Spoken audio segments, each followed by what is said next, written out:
बिस्मिल्लाहिर्रहमानिर्रहीम। अस्सलाम वालेकुम नादरीन, आप यूट्यूब चैनल देख रहे हैं, मैं इमरान खान। नादरीन, सबसे पहले तो पाक फौज के तर्जुमान DGI-SPR अहमद शरीफ ने एक प्रेस कॉन्फ्रेंस की है। ये प्रेस कॉन्फ्रेंस तो बड़े अच्छे मौजू पे थी। इंडिया के साथ पाकिस्तान की गुज़िश्ता साल लड़ाई हुई, मार्का हक का भी उसे नाम दिया जाता है पाकिस्तान की जानिब से। बयानुल मरसूस उस ऑपरेशन को कहा जाता है, जबकि इंडिया ने जो ऑपरेशन किया था उसका नाम था ऑपरेशन सिंदूर। उसमें पहले इंडिया ने अटैक किया, पाकिस्तान में बहुत सारे टारगेट्स को उन्होंने हिट किया, भावलपुर में, मुख्तलिफ शहरों में, उमरीद के में, बहुत सारी जगहों पर उन्होंने बमबारी की, कुछ हमारी एयर बेसिस पे भी उन्होंने बमबारी की। और फिर पाकिस्तान ने इंडिया के तैयारे गिराए एक एयर कॉम्बैट में, और इसमें इंडिया को बहुत शर्मिंदगी हुई। तो पाकिस्तान ने उस वक्त जो इतला आई 6 तैयारे गिराए थे, फिर डोनाल्ड ट्रंप ने बढ़ाते बढ़ाते उनकी तादाद 10 से ज्यादा कर दी है। और अब तो पाकिस्तान की जो फौज है वो भी ये कह रही है कि उसमें कुछ बड़े कीमती ड्रोन भी थे भारत के। तो ये कुल मिलाकर भारत का नुकसान 8 तैयारों का बताया जा रहा है कि भारत को ये नुकसान हुआ था। तो भारत के लिए एक शर्मिंदगी है। बहुत बड़ा मुल्क है, बहुत ताकतवर मुल्क है, बहुत बड़ा बजट है उसका, बहुत बड़ी इकोनॉमी है उसकी, और प्रोफेशनल फौज भी है भारत की। लेकिन इसके बावजूद पाकिस्तान ने अपनी हिकमत अमली से और प्लानिंग से नुकसान दिया। एक चीज मैं आपको याद दिलाऊं, आज से 1 साल पहले जब इंडिया और पाकिस्तान की लड़ाई चल रही थी तो पाकिस्तान लड़ाई से गुरेज कर रहा था। उस वक्त के वीलॉग्स अगर आप उठाकर देखें तो मैं बार बार ये कह रहा था कि पाकिस्तान को चाहिए कि जवाब दे, पाकिस्तान को चाहिए कि इस लड़ाई को उठाए और उठाकर इंडिया में ले जाए। जब इंडिया को इस लड़ाई की गर्मी का एहसास होगा तो फिर उन्हें पता चलेगा कि लड़ाई होती क्या है। इंडिया लगातार मार रहा था, पाकिस्तान जो है वो बैकफुट पे था, लेकिन जब पाकिस्तान ने जवाब दिया तो उसके बाद फिर जंगबंदी हो गई। तो पूरा पाकिस्तान के साथ खड़ा था, पाकिस्तान की फौज के साथ खड़ा था, क्योंकि इंडिया के साथ लड़ाई हो रही थी। लेकिन उसके बाद आसिम मुनीर साहब ने सारी लड़ाई का क्रेडिट अकेले ले लिया, और वो क्रेडिट लेके फील्ड मार्शल बन गए। उन्होंने एक्सटेंशन भी ले ली, इस्तिस्ना भी ले लिया, और अपने सियासी मुखालिफिन को कुचलने के लिए इस जंगी कामयाबी को उन्होंने इस्तेमाल किया। हमने देखा कि पाकिस्तान तहरीक इंसाफ को, इमरान खान साहब को, उनसे जुड़े हुए लोगों को, जो आसिम मुनीर साहब की मुखालिफ सियासी जमात है, उसको बहुत ज्यादा कुचला गया, बहुत ज्यादा उनके ऊपर तशद्दुद किया गया, उन्हें निशाना बनाया गया इस बयानुल मरसूस में मिलने वाली कामयाबी के बाद। तो ये एक आदमी की कामयाबी नहीं थी, पूरी कौम की कामयाबी थी, पूरे मुल्क की कामयाबी थी। कोई एक आदमी ना इसका क्रेडिट ले सकता है और ना उसे दिया जाना चाहिए। देखिए, पाकिस्तानियों का तो फार्मूला है सादा सा, दुश्मन से लड़ोगे तो साथ देंगे, हमसे लड़ोगे तो मात देंगे, सीधी सीधी बात। जब आप दुश्मन के साथ लड़ते हैं तो सारा पाकिस्तान आपके साथ होता है, लेकिन जब आप पाकिस्तानियों के साथ लड़ते हैं तो पाकिस्तानी फिर आपको शिकस्त देते हैं, जैसे पाकिस्तानियों ने आपको 8 फरवरी 2024 को शिकस्त दी थी।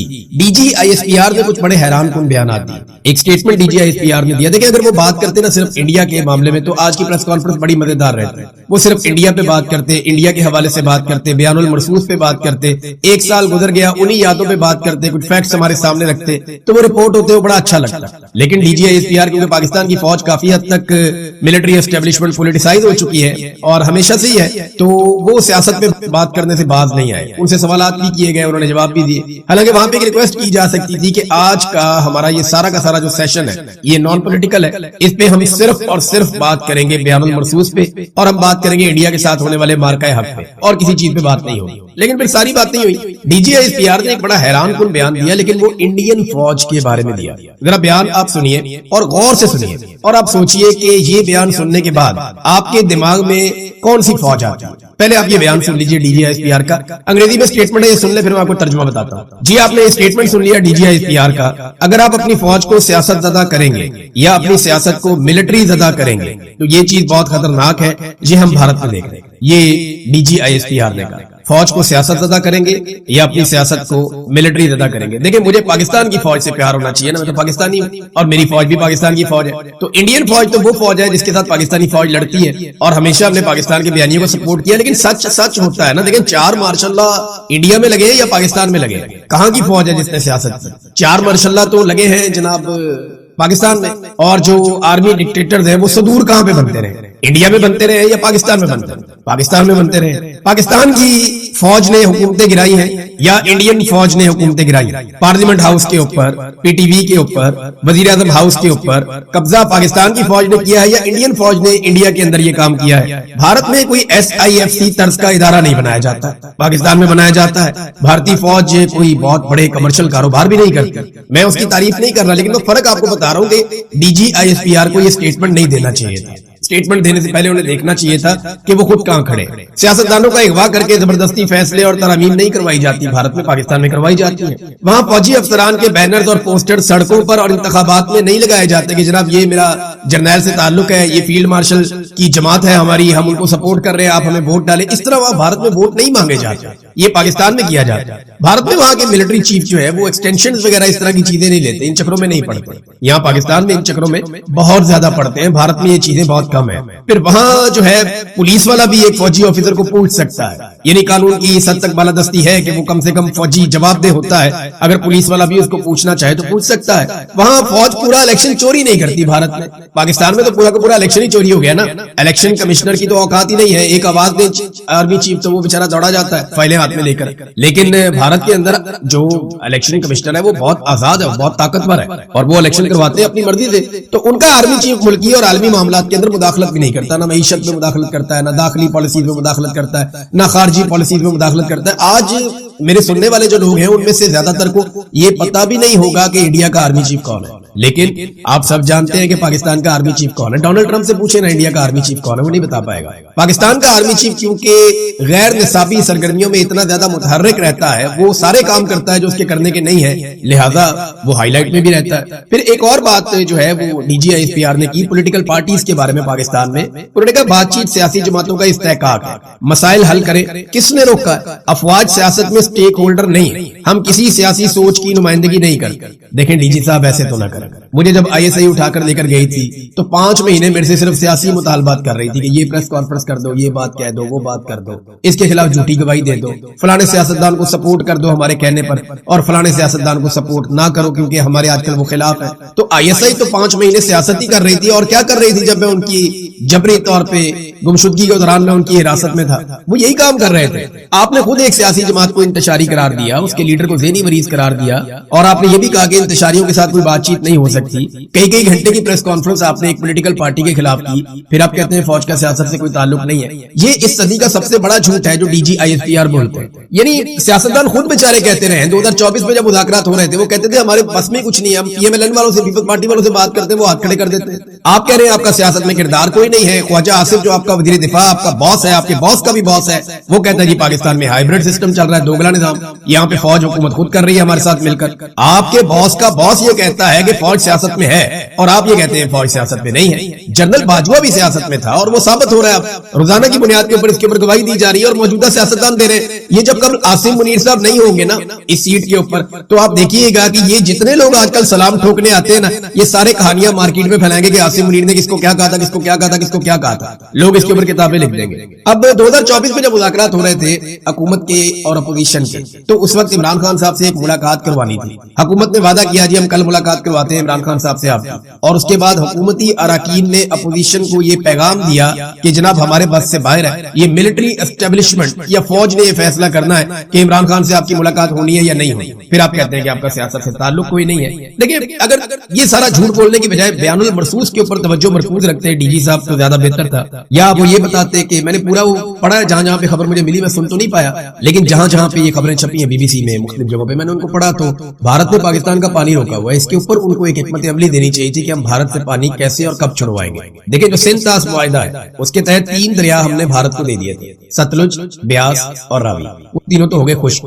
ان 3 دریاؤں کا پانی پورا کرنے کے لیے جو دوسرے 3 دریا ہیں مغربی دریا, وہ ہمارے پاس تھے, سندھ, جہلم, چناب. اب بھارت ان دریاؤں کا پانی بھی روک رہا ہے, اور انہی دریاؤں سے ہم اپنے باقی دریاؤں کا پانی پورا کر رہے تھے جو 3 دریا ہم نے بھارت کو دیے تھے. یعنی 3 دریا ہم نے بھارت کو دے دیے 1960 میں, اور 3 دریا اپنے پاس رکھ لیے. اب جو 3 دریا ہمارے تھے بھارت ان کا پانی بھی روک رہا ہے. پہلے جو ہم نے ان کو دیے انہوں نے 50 سال اچھی طرح ان کے اوپر ڈیم بنائے, اور اب جو ہمارے 3 دریا ہیں ان کی نظر ان کے اوپر ہے, اور وہ لگاتار اس کا پانی روک رہے ہیں. اس وقت انہوں نے پانی روکا ہوا ہے, اور اعلانیہ طور پہ روکا ہوا ہے, بتا کر روکا ہوا ہے. انہوں نے کہا کہ ہم روک رہے ہیں. پاکستان میں بار بار اس کے بارے میں خبر آ رہی ہے, اور یہ ایک دفاعی معاملہ ہے, یہ آبی جارحیت ہے, اس کو آپ کہتے ہیں کہ ایکٹ آف وار. لیکن اس کا آپ نے جواب کیا دیا؟ اس کے اوپر کوئی حکمت عملی ہونی چاہیے اور بتائی جانی چاہیے تھی. کشمیر کو کس طریقے سے آزاد کروانا ہے اس کے اوپر ایک سوال بھی کیا گیا وہاں پہ, لیکن کیسے آزاد کروانا ہے اس کے بارے میں کوئی حکمت عملی آج تک نہیں ہے کہ یہ کام کیسے کرنا ہے. باقی سارا ہمیں پتا ہے کہ کیا کرنا ہے اور کہاں کرنا ہے اور کیسے کرنا ہے, لیکن کشمیر کیسے آزاد کروانا ہے, اپنا پانی کیسے چھڑوانا ہے بھارت سے,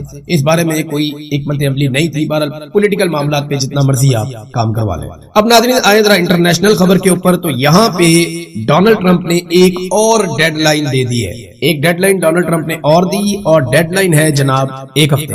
لیکن میں آپ کو انٹرسٹنگ بات بتاتا ہوں, ڈونلڈ ٹرمپ نے ایران کو کب ڈیڈ لائن دی. ڈونلڈ ٹرمپ نے ایران کو 15 مارچ کو ایک ڈیڈ لائن دی, اور یہ کہا کہ ایران کے پاس 48 گھنٹے ہیں ورنہ ان پر جہنم کی آگ برسا دی جائے. फिर ट्रंप ने 28 मार्च को एक और ईरान को डेडलाइन दी और कहा कि ईरान के पास 72 घंटे हैं वरना उन्हें तबाह बर्बाद कर दिया जाएगा। फिर 4 अप्रैल को एक और डेडलाइन दी और उन्होंने कहा रात 8 बजे तक का वक्त है वरना उन पर जहन्नुम की आग बरसाई जाएगी। फिर 5 अप्रैल को डोनाल्ड ट्रंप ने एक और डेडलाइन दी और कहा कि ईरान के पास तामील के लिए सिर्फ 1 हफ्ता है वरना उन पर तबाही के दरवाजे खोल दिए जाएंगे। फिर कभी वो कहते हैं सिविलाइजेशन पूरी की पूरी मिटा देंगे, पूरे मुल्क को बम से उड़ा देंगे। ये नॉर्मल है, डोनाल्ड ट्रंप ऐसे स्टेटमेंट देते रहते हैं। फिर 15 अप्रैल को डोनाल्ड ट्रंप ने कहा कि 48 घंटे हैं वरना तबाही फेर देंगे। अब आज डोनाल्ड ट्रंप ने स्टेटमेंट दिया कि ईरान के पास तामील के लिए सिर्फ 24 घंटे हैं वरना उन पर जहन्नुम की आग बरसाई जाएगी। और अभी थोड़ी देर पहले डोनाल्ड ट्रंप के हवाले से एक और बयान आया जिसमें उन्होंने अपनी डेडलाइन को एक मरतबा फिर 1 हफ्ते तक बढ़ा दिया। ये है नाज़रीन डोनाल्ड ट्रंप की डेडलाइंस। अब जब एक आदमी इतनी ज्यादा डेडलाइन दे रहा है बार बार तो उसकी क्रेडिबिलिटी खराब हो रही है। और बदकिस्मती ये अमेरिका की है कि अमेरिका एक बड़ा और तगड़ा मुल्क है, दुनिया के ऊपर रूल करता रहा है, अब भी कर रहा है, लेकिन उस मुल्क की क्रेडिबिलिटी खराब हो रही है डोनाल्ड ट्रंप के बार बार बयानात से भाग जाने की वजह से। वॉल स्ट्रीट जर्नल की एक रिपोर्ट आई है, उसके मुताबिक अमेरिका ने ईरान के सामने एक नया जोहरी फ्रेमवर्क का खाका पेश किया। अमेरिका का इशू ये है कि वो चाहता है कि जो एटम बम का मामला है ईरान का वो हल हो जाए, तो उन्होंने एक नया फ्रेमवर्क दिया। अगर तेहरान इस पर इत्तेफाक करता है तो 30 रोजा मुज़ाकरात जो है उनका आगाज हो जाएगा। और इसकी जो अहम शिक्के हैं वो क्या है, वॉल स्ट्रीट जर्नल ने जो छापा उनके मुताबिक ईरान इस बात का एतराफ करे कि वो जौहरी हथियार हासिल करने की कोशिश नहीं कर रहा है, ये तो वो पहले ही कह चुके हैं। फिर ये कहा कि जो ईरान की 3 तनसीबात है जहां पे वो यूरेनियम को अफसूदा करता है, चाहे वो अस्फहान में है, नतंज में है, बर्दो में है, वो कह रहे थे उनको खत्म किया जाए। तीसरी शर्त यह है कि ज़ेरे जमीन जो जोहरी सरगर्मियां हैं उन पर मुकम्मल पाबंदी होनी चाहिए। चौथी शर्त यह है कि जब जरूरत पड़े मुआयना करने की तो ईरान जो है वो हर किस्म की उसके अंदर कॉपरेशन दे। अगली शर्त यह है कि यूरेनियम की अफसूदगी पर ईरान में 20 साल पाबंदी लगे। पहले ये मुस्तकिल लगाने चाह रहे थे, अब 20 साल की शर्त रख दी गई है। और एक आखिरी शर्त इसमें यह है यूरेनियम के हवाले से कि जो अफसूदा शुदा यूरेनियम है उसके तमाम ज़खायर मुंतकिल कर दिए जाएं ईरान से बाहर। अब ये शराइत अमेरिका ने रखी है। आपने हुर्मुज़ को दोबारा खोलना और अमरीकी नाकाबंदी में नरमी भी इसके अंदर एक चीज शामिल है। और साथ उन्होंने कहा जी पाबंदियों का हम खात्मा करेंगे ईरान की कारकर्दगी की बुनियाद के ऊपर कि अगर ईरान अच्छा काम करेगा तो पाबंदियां हम खत्म कर देंगे, अदरवाइज फिर हम खत्म नहीं करेंगे। अब आलमी सतह के ऊपर जितने भी एक्सपर्ट्स हैं वो सारे एक ही बात कर रहे हैं और बार बार यही बात कर रहे हैं। बरतानिया के साबिक नेवी चीफ हैं, उन्होंने भी ये बात की है। जितने एक्सपर्ट हैं उन सबका कहना है कि अगर दिफाई नुक्ता नजर से देखा जाए तो ईरान बहुत कम इम्कान है कि आपने हुर्मुज़ को छोड़ देगा या उसका कंट्रोल छोड़ देगा। यानी ईरान बेवकूफ होगा अगर आपने हुर्मुज़ का कंट्रोल छोड़ देगा। वजह यह है कि उसके हाथ में एक ऐसी सोने की चिड़िया आ गई है जिससे न सिर्फ वो अपनी मईशत खड़ी कर सकता है बल्कि दिफाई नुक्ता नजर से उसको इसका बहुत फायदा है। और ये ईरान के लिए एक तरह से सिक्योरिटी की जमानत बन गई है। ये उनकी एक स्ट्रेटेजिक एक बहुत बड़ी कामयाबी है। तो आपने हुर्मुज़ को कभी नहीं छोड़ेगा, ये उसकी कौमी सलामती के साथ जुड़ गई है। जंग शुरू करते वक्त किसी को इस बात का अंदाजा नहीं था कि ईरान आपने हुर्मुज़ से काबू कर लेगा पूरे निजाम, लेकिन ईरान को यह मौका मिला और अमेरिका ने उसे यह मौका दिया और उन्हें काबू कर लिया। अब बरतानिया की इंटेलिजेंस ऑफिसर हैं और जियोपॉलिटिकल माहिर हैं एलिस्टर क्रुक, उन्होंने एक स्टेटमेंट दिया। उन्होंने कहा जी ईरान ने अमेरिका को अपनी शराइत पर नया मुआहदा कबूल करने के लिए 30 दिन की मोहलत दे दी, यानी एक डेडलाइन ईरान ने भी दी। डोनाल्ड ट्रंप को क्या आपके पास 30 दिन है, अब आराम से फैसला कर ले, हमारी शराइत फलां फलां है। अब ये बहुत तेजी से पूरी सूरत बदल रही है। ईरान डोनाल्ड ट्रंप से मुकम्मल तौर पर हथियार डालने का मुतालबा कर रहा है, ऐसी बात जिसे ट्रंप का शऊर जो है वो समझने से ही कासिर है। ट्रंप कभी भी ये नहीं करेगा, ट्रंप भी हथियार नहीं डाल सकता, ईरान भी हथियार नहीं डाल सकता, यहाँ को बीच का रास्ता ढूंढना पड़ेगा। ईरान ने यह नतीजा अखज़ किया है कि एक नया फौजी हमला सर पर है और इसके लिए मुकम्मल तैयारी उन्होंने कर ली है। ट्रंप ने प्यूटन के साथ हालिया टेलीफोनिक गुफ्तगू के दौरान प्यूटन ने ट्रंप को बताया कि अगर ईरान के खिलाफ फौजी कार्रवाइयां दोबारा शुरू हुई तो ईरान सूरत हाल को बहुत बड़े पैमाने पर बिगाड़ देगा, इससे हर कोई जंग की लपेट में आ जाएगा और आलमी मईशत में अफरा तफरी फैल जाएगी। प्यूटन ने यह भी कहा कि अगर ईरान पर हमला हुआ तो जंग में नए अनासिर सामने आएंगे। अच्छा, ये अब रशिया ने अमेरिका को बताया, प्यूटन ने ट्रंप को बताया कि ईरान इस जंग को इतना फैला देगा और इतना रायता फैल जाएगा कि फिर किसी से कंट्रोल नहीं होगा। अब अगर आपने ईरान के ऊपर अटैक किया तो उसने जो तैयारी की है वो बड़ी खौफनाक है। वो बहुत सारे मुल्कों के ऊपर एक साथ अटैक करेगा और पूरे खित्ते में आग लग जाएगी और पूरी दुनिया इससे मुतासिर होगी। चीन ने भी जो है वो अमरीकी पाबंदियों को मानने से इनकार किया, बल्कि चाइना ने जो ईरानी तेल के ऊपर अमेरिका ने पाबंदी लगाई, उन्होंने बाकायदा ये कहा कि आप दुगना खरीदें और ज्यादा वो काम करें, क्योंकि एक तरफा तौर पे अमेरिका की पाबंदियों को चाइना कबूल नहीं करता और ये लड़ाई شروع کی ہوئی اور حالات خراب کیا ہوا، یہ سب امریکہ کی وجہ سے۔ تو چائنا یہ سمجھتا ہے کہ امریکہ نے دنیا کی معیشت کو خطرے میں ڈالا اور سلامتی کو خطرے میں ڈالا، لہذا امریکہ کو اب اس لڑائی میں امن کی طرف جانا چاہیے، مزید لڑائی کو پھیلنے نہیں دینا چاہیے۔ کچھ اور بھی خبریں آ رہی ہیں ناظرین، میں نیکسٹ ویلاگ میں آپ کے ساتھ شیئر کروں گا، لیکن ایک امپورٹنٹ چیز میں جاتے جاتے آپ کو بتاؤں کہ ڈونلڈ ٹرمپ نے پروجیکٹ فریڈم کیسے روکا، یہ ایک بڑی خبر، اور اس میں ایک بہت بڑی چیز اب سامنے آئی کہ ڈونلڈ ٹرمپ نے تو کہا تھا کہ ہم پروجیکٹ فریڈم لے کر آ رہے ہیں اور سارے جہازوں کو نکالیں گے، ایک تو وہ کامیاب نہیں ہو پایا، لیکن اس نے دوبارہ کامیاب ہونے کی کوشش بھی نہیں کی، اس نے دوبارہ زور بھی نہیں لگایا۔ یاد ہے میں نے آپ کو بتایا تھا کہ ایک رات بہت سارے طیارے اڑے اور بڑی ایکٹیویٹی تھی ہوا میں، اور اگلی رات بالکل خاموشی تھی اور کسی قسم کی کوئی ایکٹیویٹی نہیں تھی۔ اس کے پیچھے جو اصل خبر تھی وہ اب سامنے آئی ہے۔ ٹرمپ نے تو یہ پاکستان کے کھاتے میں ڈال دیا نا، وہ ڈونلڈ ٹرمپ جو کہتا ہے پاکستانی کہتے ہیں جناب ہم جیسے آپ کہتے ہیں ویسے ہی ہم نے کہا تھا۔ اچھا ہم نے کہا تھا، جی ٹھیک ہے ہم نے کہا تھا۔ تو اصل میں کیا ہوا تھا، سعودی عرب نے پرنس سلطان ایئر بیس اور فضائی حدود امریکہ کے لیے بند کر دی، جس کی وجہ سے پروجیکٹ فریڈم ڈونلڈ ٹرمپ کا ناکام ہو کے رک گیا۔ یہ NBC کی ایک رپورٹ آئی ہے، اس کے مطابق ڈونلڈ ٹرمپ نے خلیجی اتحادیوں سے کوئی مشاورت کیے بغیر پروجیکٹ فریڈم یعنی آبنائے حرمت میں جہازوں کو محفوظ نقل و حرکت کا ایک آپریشن اس کا اعلان کر دیا۔